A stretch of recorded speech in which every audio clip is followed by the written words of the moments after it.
Hello, Competitive Outlook family. I hope you all are doing very well. Here we are with the next set of important MCQs from current affairs of January 2024. So let us proceed without wasting any time. Question number 1 is, which business conglomerate is leading the Dharavi redevelopment project? तो कौन सा business conglomerate जो है Dharavi redevelopment project को lead कर रहा है? Option 1 is Reliance, option b is Adani, option c is Godrej, option d is Hiranandani. The correct answer is option B, that is Adani. तो धरावी रिडेवलपमेंट प्रोजेक्ट जिसको स्पीर हेड कर रहे हैं अडानी ग्रुप, इसका एम है एशिया का जो सबसे बड़ा स्लम है इसको एक मॉडल अर्बन रिन्यूअल में ट्रांसफॉर्म करना और इसके इंफ्रास्ट्रक्चर को रिवाइटलाइज करना और वहाँ के जो रेजिडेंट्स हैं उनकी क्वालिटी ऑफ लाइफ को भी एलिवेट करना. तो ये प्रोजेक्ट जिसमें ग्लोबल एक्सपर्ट्स हैं, जैसे आर्किटेक्ट में हफीज़ कंट्रैक्टर है, डिज़ाइन में फर्म ससाकी है, कंसल्टेंसी फर्म जो बूरो हैपोल्ड है, और इसके अलावा इसमें एक्सपर्ट्स सिंगापुर से भी है. तो ये सिर्फ फोकस नहीं करेगी फिजिकल रिडेवलपमेंट की, बल्कि वहाँ पे जो विब्रेंट कल्चर है उसको भी नर्चर किया जाएगा.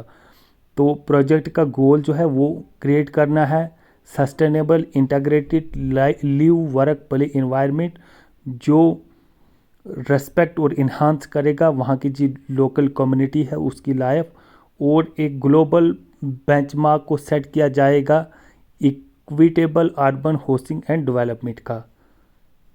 Question number 2 is, what was the primary field of Ved Prakash Nanda who passed away recently?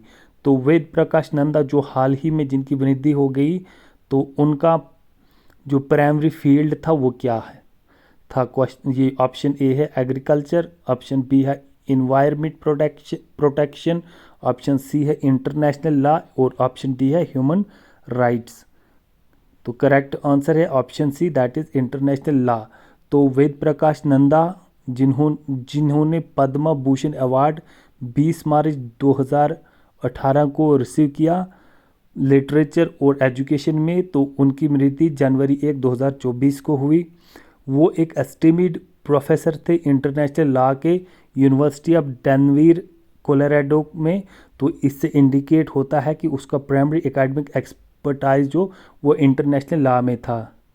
तो उनकी जो सिग्निफिकेंट कंट्रीब्यूशन है इस फील्ड में उसको फर्दर रिकॉग्नाइज किया गया क्योंकि उनके नाम पे इस्टेब्लिश किया गया Ved Nanda centre for international and cooperative law university of Denver में. तो जिससे एम्फसाइज किया जाता है कि उसका प्रोफाउंड इन्फ्लुएंस इंटरनेशनल लॉ और स्पेशलाइजेशन में था. Question number 3 is, which animal has recently been declared the national symbol of Kyrgyzstan? तो पूछा गया है किस जानवर को हाल ही में डिक्लेयर किया गया नेशनल सिंबल किर्गिस्तान का? तो ऑप्शन ए है स्नो लिपर्ड, ऑप्शन बी है याक, ऑप्शन सी है ईगल और ऑप्शन डी है horse. Correct answer is option A, that is snow leopard. तो किर्गिस्तान ने स्नो लिपर्ड को डिक्लेयर किया है अपना नया नेशनल सिंबल. तो ये जो स्नो लिपर्ड है ये इनहेबिट करता है ट्यानशान माउंटेन रेंज जो कंट्री में है. तो ये जो स्नो लिपर्ड है ये किर्गिज के जो फोकलोर उसमें भी देखा गया है और इसको एक सिंबल ऑफ ग्रेटनेस, नोबिलिटी और रेजिलेंस से देखा जाता है. तो इससे ये जो इंडेंजर्ड स्पीशीज है इसकी कंजर्वेशन को भी प्रमोट किया जाएगा, ये जो इसको नया स्टेटस दिया गया है. Question number 4 is, what is the primary purpose of the national single window system launch by CDSCO? तो पूछा गया है प्राइमरी पर्पस NSWS का क्या है जिसको लॉन्च किया गया CDSCO के ज़रिए. ठीक, तो ऑप्शन ए है digital health record management, option B है streaming medical device import, option C medical research funding, option D public health surveillance. Correct answer is option B, that is streamlining medical device import. तो national single window system जो इसको launch किया गया India के central drug standard control organisation ने, और इसको primarily design किया गया है कि जो मेडिकल डिवाइसेस है इनकी इंपोर्ट को स्ट्रीमलाइन किया जाए। तो इसको डेवलप किया है टाटा कंसल्टेंसी सर्विसेज ने इन्वेस्ट इंडिया के द्वारा। तो ये यूनिफॉर्म पोर्टल जो है इसका एम है क्रिएट करना एक सेंट्रलाइज्ड प्लेटफॉर्म इन्वेस्टर्स के लिए, ताकि ईज़ ऑफ डूइंग बिजनेस को बढ़ाया जाए। तो ये जो NSWS है इसका जो पर्पस है one stop shop for all approvals जो भी related to import of medical devices हो, facilitating applications for certificates of registration, manufacturing licences and import licences. तो ये जो इनिशिएटिव लिया गया है ये रिप्रेजेंट करता है significant step toward simplifying and consolidating the regulatory process in the medical device sector in India. तो question number 5 is which architect firm has been appointed by Adani Group for preparing the draft city master plan of Dharavi redevelopment project। तो पूछा गया है किस architect firm को appoint किया है Adani group ने, ताकि वो प्रिपेयर करे draft city master plan Dharavi redevelopment project के लिए।